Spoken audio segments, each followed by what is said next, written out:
तो आइए सुनते हैं मुंशी प्रेमचंद की कहानियों का संग्रह मानसरोवर भाग 4 की और एक कहानी जिसका नाम है खूचड़।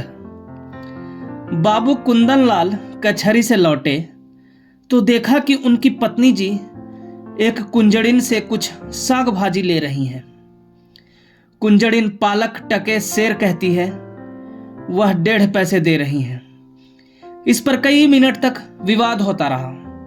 आखिर कुंजड़िन 1.5 ही पैसे पर राजी हो गई। अब तराजू और बाट का प्रश्न छिड़ा। दोनों पल्ले बराबर न थे। एक में पसंगा था, बाट भी पूरे न उतरते थे। पड़ोसिन के घर से सेर आया। साग तुल जाने के बाद अब घाटे का प्रश्न उठा। पत्नी जी और मांगती थी। कुंजड़िन कहती थी, अब क्या, सेर 2 सेर घाटे में ही ले लोगी बहू जी।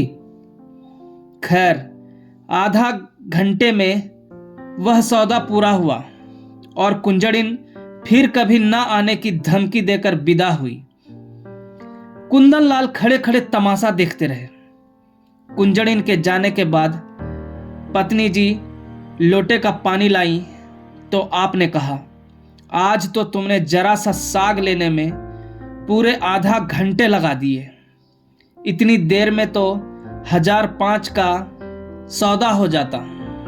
जरा जरा से साग के लिए इतनी ठाय ठाय करने से तुम्हारा सिर भी नहीं दुखता। रामेश्वरी ने कुछ लज्जित होकर कहा, पैसे मुफ्त में तो नहीं आते।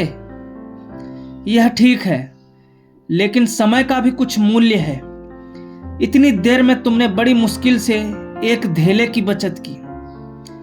कुंजड़िन ने भी दिल में कहा होगा, कहां की गवारिन है, अब शायद भूल कर भी इधर ना आए।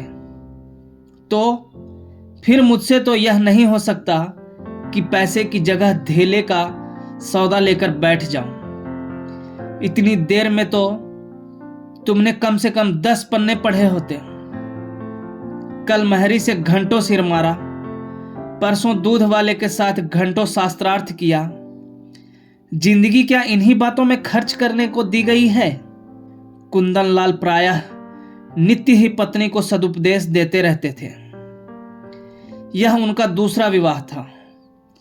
रामेश्वरी को आए अभी 2 ही 3 महीने हुए थे। अब तक तो बड़ी ननद जी ऊपर के काम किया करती थी। रामेश्वरी की उनसे ना पटी। उसको मालूम होता था यह मेरा सर्वस्व ही लुटाए देती है। आखिर वह चली गई। तब से रामेश्वरी ही घर की स्वामिनी है। वह बहुत चाहती है कि पति को प्रसन्न रखे। उनके इशारों पर चलती है। एक बार जो बात सुन लेती है, गांठ बांध लेती है। पर रोज ही तो कोई नई बात हो जाती है और कुंदनलाल को उसे उपदेश देने का अवसर मिल जाता है। एक दिन बिल्ली दूध पी गई। रामेश्वरी दूध गर्म करके लाई और स्वामी के सिरहाने रखकर पान बना रही थी कि बिल्ली ने दूध पर अपना ईश्वर प्रदत्त अधिकार सिद्ध कर दिया। रामेश्वरी यह अपहरण स्वीकार न कर सकी। रूल लेकर बिल्ली को इतने जोर से मारा कि वह 2-3 लुढ़कियां खा गई। कुंदनलाल लेटे लेटे अखबार पढ़ रहे थे। बोले, और जो मर जाती? रामेश्वरी ने टिढ़ाई के साथ कहा, तो मेरा दूध क्यों पी गई? उसे मारने से दूध मिल तो नहीं गया? जब कोई नुकसान कर देता है तो उस पर क्रोध आता ही है, ना आना चाहिए। पशु के साथ आदमी भी क्यों पशु हो जाए? आदमी और पशु में इसके सिवा और क्या अंतर है? कुंदनलाल कई मिनट तक दया, विवेक और शांति की शिक्षा देते रहे। यहां तक कि बेचारी रामेश्वरी मारे ग्लानि के रो पड़ी। इसी भांति एक दिन रामेश्वरी ने एक भिक्षुक को दुत्कार दिया तो बाबू साहब ने फिर उपदेश देना शुरू किया। बोले, तुमसे ना उठा जाता हो तो लाओ, मैं दे आऊं। गरीब को यूं ना दुत्कारना चाहिए। रामेश्वरी ने त्योरियां चढ़ाते हुए कहा, दिन भर तो तांता लगा रहता है, कोई कहां तक दौड़े। सारा देश भिखमंगों ही से भर गया है शायद। कुंदन लाल ने उपेक्षा के भाव से मुस्कुरा कर कहा, उसी देश में तो तुम भी बसती हो। इतने भिखमंगे आ कहां से जाते हैं? ये सब काम क्यों नहीं करते? कोई आदमी इतना नीच नहीं होता जो काम मिलने पर भीख मांगे। हाँ, अपंग हो तो दूसरी बात है। अपंगों का भीख के सिवा और क्या सहारा हो सकता है? सरकार इनके लिए अनाथालय क्यों नहीं खुलवाती? जब स्वराज्य हो जाएगा तब शायद खुल जाए। अभी तो कोई आशा नहीं है, मगर स्वराज्य भी धर्म ही से आएगा। लाखों साधु सन्यासी, पंडे, पुजारी मुफ्त का माल उड़ाते हैं। क्या इतना धर्म काफी नहीं है? अगर इस धर्म में से स्वराज्य मिलता तो कब का मिल चुका होता। इसी धर्म का प्रसाद है कि हिंदू जाति अभी तक जीवित है, नहीं कब की रसातल पहुंच चुकी होती। रोम, यूनान, ईरान, सीरिया किसी का अब निशान भी नहीं है। यह हिंदू जाति है जो अभी तक समय के क्रूर आघातों का सामना करती चली जाती है। आप समझते होंगे हिंदू जाति जीवित है। मैं तो उसे उसी दिन से मरा हुआ समझती हूं जिस दिन से वह अधीन हो गई। जीवन स्वाधीनता का नाम है, गुलामी तो मौत है। कुंदन लाल ने युवती को चकित नेत्रों से देखा। ऐसे विद्रोही विचार उसमें कहां से आ गए? देखने में तो वह बिल्कुल भोली थी। समझे कहीं सुन सुना लिया होगा। कठोर होकर बोले, क्या व्यर्थ का विवाद करती हो? लजाती तो नहीं, ऊपर से और बकबक करती हो। रामेश्वरी यह फटकार पाकर चुप हो गई। एक क्षण वहां खड़ी रही, फिर धीरे धीरे कमरे से चली गई। एक दिन कुंदन लाल ने कई मित्रों की दावत की। रामेश्वरी सवेरे से रसोई में घुसी तो शाम तक सिर ना उठा सकी। उसे यह बेगार बुरी मालूम हो रही थी। अगर दोस्तों की दावत करनी थी तो खाना बनवाने का कोई प्रबंध क्यों नहीं किया? सारा बोझ उसी के सिर क्यों डाल दिया? उससे एक बार पूछ तो लिया होता कि दावत करूं या ना करूं। होता तब भी यही जो अब हो रहा था। वह दावत के प्रस्ताव को बड़ी खुशी से अनुमोदन करती। तब वह समझती दावत मैं कर रही हूं। अब वह समझ रही थी मुझसे बेगार ली जा रही है। खैर, भोजन तैयार हुआ। लोगों ने भोजन किया और चले गए, मगर मुंशी जी मुंह फुलाए बैठे हुए थे। रामेश्वरी ने कहा, तुम क्यों नहीं खा लेते? क्या अभी सवेरा है? बाबू साहब ने आंखें फाड़ कर कहा, क्या खा लूं? यह खाना है या बैलों की सानी? रामेश्वरी के सिर से पांव तक आग लग गई। सारा दिन चूल्हे के सामने जली, उसका यह पुरस्कार? बोली, मुझसे जैसा हो सका बनाया। जो बात अपने बस की नहीं है उसके लिए क्या करती? पूड़ियां सब सेवर हैं, होंगी। कचौड़ी में इतना नमक था किसी ने छुआ तक नहीं होगा। हलवा अच्छी तरह भुना नहीं, कचाइयां आ रही थी, आती होंगी। शोरबा इतना पतला था जैसे चाय, होगा। स्त्री का पहला धर्म यह है कि वह रसोई के काम में चतुर हो।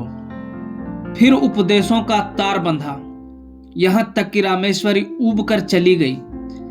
5-6 महीने गुजर गए। एक दिन कुंदन लाल के एक दूर के संबंधी उनसे मिलने आए।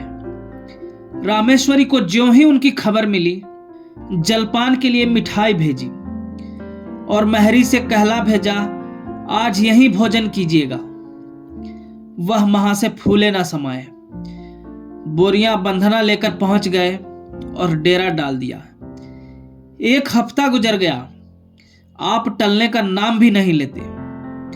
आओ भगत में कोई कमी होती तो शायद उन्हें कुछ चिंता होती, पर रामेश्वरी उनके सेवा सत्कार में जी जान से लगी हुई थी। फिर वह भला क्यों हटने लगे? एक दिन कुंदन लाल ने कहा, तुमने यह बुरा रोग पाला। रामेश्वरी ने चौंक कर पूछा, कैसा रोग? इन्हें टहला क्यों नहीं देती? मेरा क्या बिगाड़ रहे हैं? कम से कम 10 की रोज चपत दे रहे हैं, और अगर यही खातिरदारी रही तो शायद जीते जी टलेंगे भी नहीं। मुझसे तो यह नहीं हो सकता कि कोई 2-4 दिन के लिए आ जाए तो उसके सिर हो जाऊं। जब तक उनकी इच्छा हो रहे। ऐसे मुफ्तखोरों का सत्कार करना पाप है। अगर तुमने इतना सिर न चढ़ाया होता तो अब तक लंबा हुआ होता। जब दिन में 3 बार भोजन और 50 बार पान मिलता है तो उसे कुत्ते ने काटा है जो अपने घर जाए? रोटी का चोर बनना तो अच्छा नहीं। कुपात्र और सुपात्र का विचार तो कर लेना चाहिए। ऐसे आलसियों को खिलाना पिलाना वास्तव में उन्हें जहर देना है। जहर से तो केवल प्राण निकल जाते हैं। यह खातिरदारी तो आत्मा का सर्वनाश कर देती है। अगर यह हजरत महीने भर भी यहां रह गए तो फिर जिंदगी भर के लिए बेकार हो जाएंगे। फिर इनसे कुछ ना होगा और इसका सारा दोष तुम्हारे सिर होगा। तर्क का तांता बंध गया, प्रमाणों की झड़ी लग गई। रामेश्वरी खिसिया कर चली गई। कुंदन लाल उससे कभी संतुष्ट भी हो सकते हैं? उनके उपदेशों की वर्षा कभी बंद भी हो सकती है? यह प्रश्न उसके मन में बार बार उठने लगा। एक दिन देहात से भैंस का ताजा घी आया। इधर महीनों से बाजार का घी खाते खाते नाक में दम हो रहा था।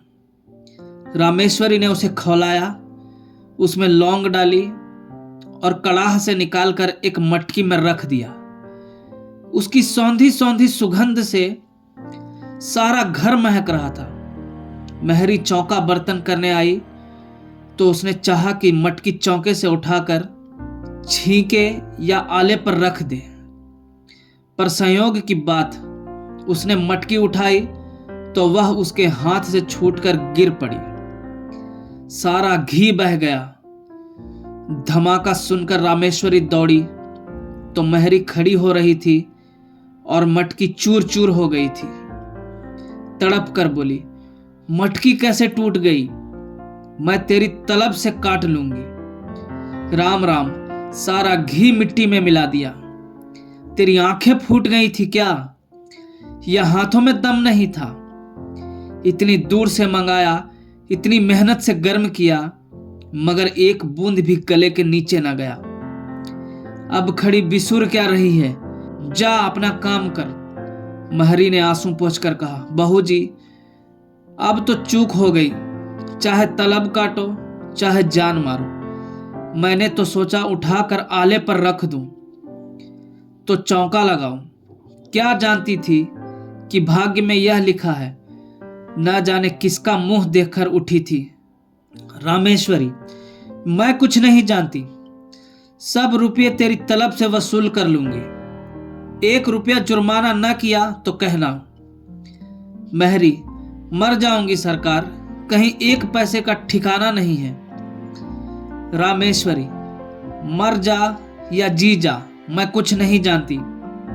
महरी ने 1 मिनट तक कुछ सोचा और बोली, अच्छा काट लीजिएगा सरकार, आपसे सब्र नहीं होता, मैं सब्र कर लूंगी। यही ना होगा, भूखों मर जाऊंगी। जीकर ही कौन सा सुख भोग रही हूं कि मरने को डरूं। समझ लूंगी 1 महीना कोई काम नहीं किया। आदमी से बड़ा बड़ा नुकसान हो जाता है। यह तो घी ही था। रामेश्वरी को एक ही क्षण में महरी पर दया आ गई। बोली, तू भूखों मर जाएगी तो मेरा काम कौन करेगा?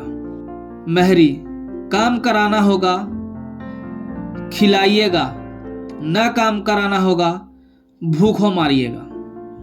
आज से आकर आप ही के द्वार पर सोया करूंगी। रामेश्वरी, सच कहती हूं, आज तूने बड़ा नुकसान कर डाला।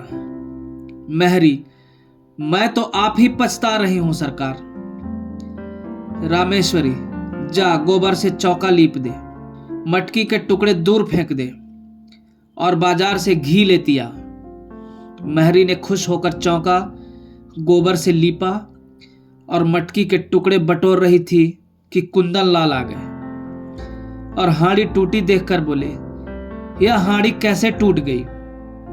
रामेश्वरी ने कहा, महरी उठाकर ऊपर रख रही थी, उसके हाथ से छूट पड़ी। कुंदन लाल ने चिल्लाकर कहा, तो सब घी बह गया? और क्या, कुछ बच भी रहा? तुमने महरी से कुछ कहा नहीं? क्या कहती? उसने जानबूझकर तो गिरा नहीं दिया। यह नुकसान कौन उठाएगा? हम उठाएंगे, और कौन उठाएगा? अगर मेरे ही हाथ से छूट पड़ती तो क्या हाथ काट लेती? कुंदन लाल ने ओंठ चबाकर कहा, तुम्हारी कोई बात मेरी समझ में नहीं आती। जिसने नुकसान किया है उससे वसूल होना चाहिए, यही ईश्वरीय नियम है। आंख की जगह आंख, प्राण के बदले प्राण, यह ईसा मसीह जैसे दयालु पुरुष का कथन है। अगर दंड का विधान संसार से उठ जाए तो यहां रहे कौन? सारी पृथ्वी रक्त से लाल हो जाए, हत्यारे दिन दहाड़े लोगों का गला काटने लगे।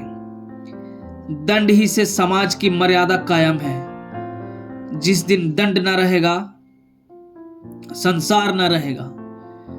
मनु आदि स्मृतिकार बेवकूफ नहीं थे कि दंड न्याय को इतना महत्व दे गए।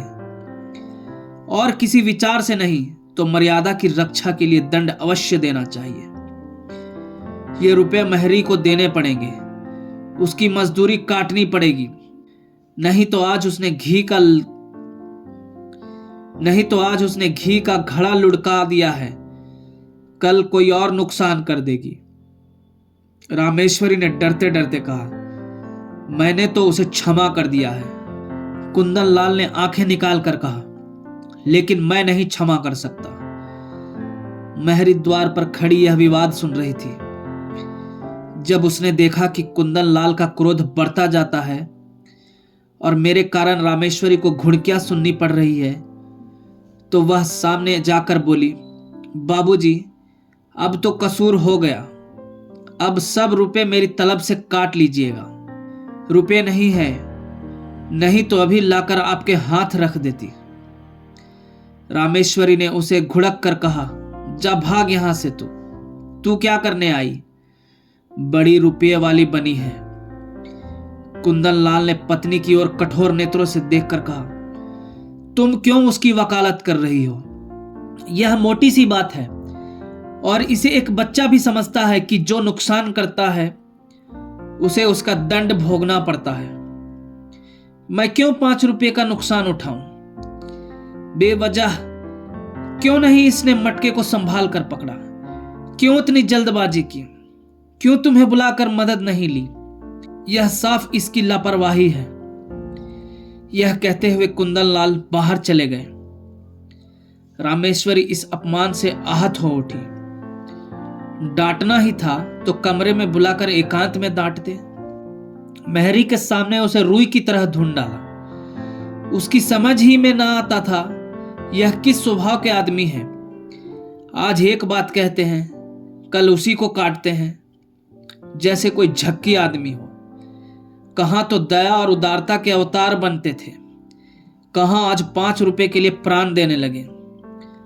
बड़ा मजा आ जाए कल महरी बैठ रहे, कभी तो इनके मुख से प्रसन्नता का एक शब्द निकला होता। अब मुझे भी अपना स्वभाव बदलना पड़ेगा। यह सब मेरे सीधे होने का फल है। ज्यों ज्यों मैं तरह देती हूं, आप जामे से बाहर होते हैं। इसका इलाज यही है कि एक कहें तो 2 सुनाओ। आखिर कब तक और कहां तक सुनूं? आखिर कब तक और कहां तक सहूं? कोई हद भी है? जब देखो डांट रहे हैं। जिसके मिजाज का कुछ पता ही ना हो उसे कौन खुश कर सकता है?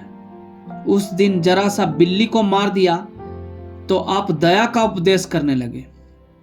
आज वह दया कहां गई? उनको ठीक करने का उपाय यही है कि समझ लूं कोई कुत्ता भौंक रहा है। नहीं, ऐसा क्यों करूं? अपने मन से कोई काम ही ना करूं जो यह कहें वही करूं, न जौ भर कम न जौ भर ज्यादा। जब इन्हें मेरा कोई काम पसंद नहीं आता तो मुझे क्या कुत्ते ने काटा है जो बरबस अपनी टांग अड़ाऊं। बस यही ठीक है। वह रात भर इसी उधेड़ बुन में पड़ी रही। सवेरे कुंदन लाल नदी स्नान करने गए, लौटे तो 9 बज गए थे। घर में जाकर देखा तो चौका बर्तन ना हुआ था। प्राण सूख गए। पूछा, क्या महरी नहीं आई? रामेश्वरी, नहीं। कुंदन, तो फिर? रामेश्वरी, जो आपकी आज्ञा। कुंदन, यह तो बड़ी मुश्किल है। रामेश्वरी, हाँ है तो। कुंदन, पड़ोस की महरी को क्यों ना बुला लिया? रामेश्वरी, किसके हुक्म से बुलाती? अब हुक्म हुआ है, बुलाए लेती हूं। कुंदन, अब बुलाओगी तो खाना कब बनेगा?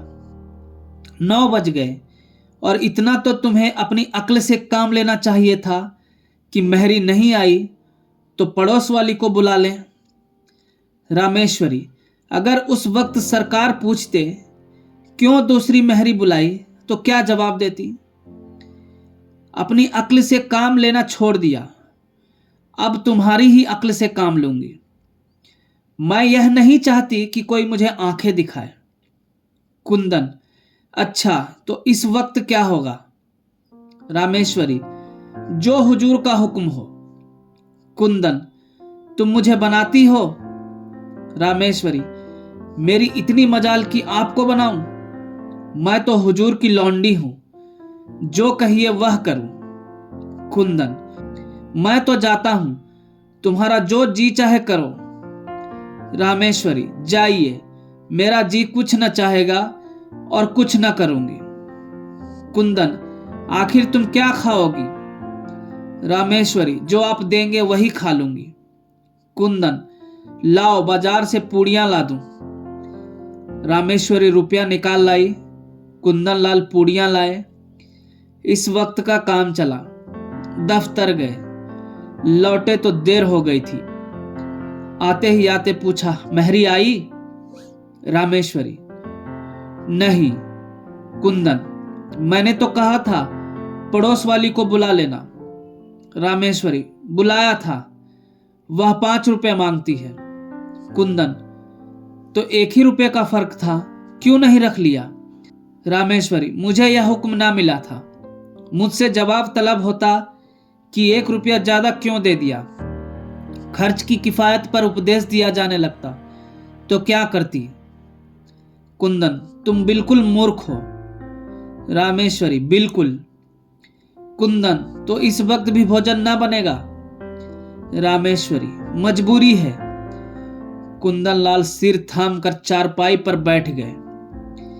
यह तो नई विपत्ति गले पड़ी। पूड़ियां उन्हें रुचती न थी। जी में बहुत झुंझलाए। रामेश्वरी को 2-4 उल्टी सीधी सुनाई, लेकिन उसने मानो सुना ही नहीं। कुछ बस न चला तो महरी की तलाश में निकले। जिसके यहां गए मालूम हुआ महरी काम करने चली गई। आखिर एक कहार मिला, उसे बुला लाए। कहार ने 2 आने लिए और बर्तन धोकर चलता बना।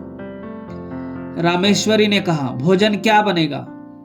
कुंदन, रोटी तरकारी बना लो, या इसमें कुछ आपत्ति है? रामेश्वरी, तरकारी घर में नहीं है। कुंदन, दिन भर बैठी रही, तरकारी भी न लेते बनी। अब इतनी रात गए तरकारी कहां मिलेगी? रामेश्वरी, मुझे तरकारी ले रखने का हुक्म ना मिला था। मैं पैसा धेला ज्यादा दे देती तो? कुंदन लाल ने विवशता से दांत पीस कर कहा, आखिर तुम क्या चाहती हो? रामेश्वरी ने शांत भाव से जवाब दिया, कुछ नहीं, केवल अपमान नहीं चाहती। कुंदन, तुम्हारा अपमान कौन करता है? रामेश्वरी, आप करते हैं। कुंदन, तो मैं घर के मामले में कुछ ना बोलूं? रामेश्वरी, आप ना बोलेंगे तो कौन बोलेगा? मैं तो केवल हुक्म की ताबेदार हूं। रात रोटी दाल पर कटी, दोनों आदमी लेटे। रामेश्वरी को तुरंत नींद आ गई। कुंदन लाल बड़ी देर तक करवटें बदलते रहे। अगर रामेश्वरी इस तरह सहयोग न करेगी तो एक दिन भी काम न चलेगा। आज ही बड़ी मुश्किल से भोजन मिला। इसकी समझ ही उल्टी है। मैं तो समझता हूं यह समझती है डांट रहा हूं। मुझसे बिना बोले रहा भी तो नहीं जाता, लेकिन अगर बोलने का यह नतीजा है तो फिर बोलना फिजूल है। नुकसान होगा बला से। यह तो ना होगा कि दफ्तर से आकर बाजार भागूं। मेहरी से रुपए वसूल करने की बात इसे बुरी लगी और थी भी बेजा। रुपए तो ना मिले, उल्टे मेहरी ने काम छोड़ दिया। रामेश्वरी को जगा कर बोले, कितना सोती हो तुम? रामेश्वरी, मजूरों को अच्छी नींद आती है। कुंदन, चिढ़ाओ मत, मेहरी से रुपए ना वसूल करना। रामेश्वरी, वह तो लिए खड़ी है शायद। कुंदन, उसे मालूम हो जाएगा तो काम करने आएगी। रामेश्वरी, अच्छी बात है, कहला भेजूंगी। कुंदन, आज से मैं कान पकड़ता हूं, तुम्हारे बीच में ना बोलूंगा। रामेश्वरी, और जो मैं घर लुटा दूं तो? कुंदन, लुटा दो चाहे मिटा दो, मगर रूठो मत। अगर तुम किसी बात में मेरी सलाह पूछोगी तो दे दूंगा, वरना मुंह न खोलूंगा। रामेश्वरी, मैं अपमान नहीं सह सकती। कुंदन, इस भूल को क्षमा करो। रामेश्वरी, सच्चे दिल से कहते हो ना? कुंदन, सच्चे दिल से। धन्यवाद।